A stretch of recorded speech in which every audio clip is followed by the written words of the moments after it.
اے نبی میرا پیغام سنا دو، اے میرے بندو جو ایمان لائے ہو اپنے پروردگار سے ڈرو۔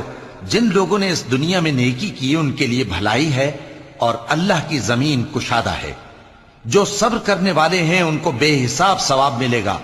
کہہ دو کہ مجھ سے ارشاد ہوا ہے کہ اللہ کی عبادت کو خالص کر کے اس کی بندگی کروں، اور یہ بھی ارشاد ہوا ہے کہ سب سے پہلے میں فرما بردار بن جاؤں۔ کہہ دو کہ اگر میں اپنے پروردگار کا حکم نہ مانوں تو مجھے بڑے دن کے عذاب سے ڈر لگتا ہے۔ کہہ دو کہ میں اپنے دین کو شرک سے خالص کر کے اللہ ہی کی عبادت کرتا ہوں، اب تم اس کے سوا جس کی چاہو پرستش کرو۔ کہہ دو کہ نقصان اٹھانے والے تو وہی لوگ ہیں جنہوں نے قیامت کے دن اپنے آپ کو اور اپنے گھر والوں کو نقصان میں ڈالا۔ دیکھو یہی سراسر نقصان ہے۔ ان کے اوپر آگ کے سائبان ہوں گے اور نیچے اسی کے فرش ہوں گے۔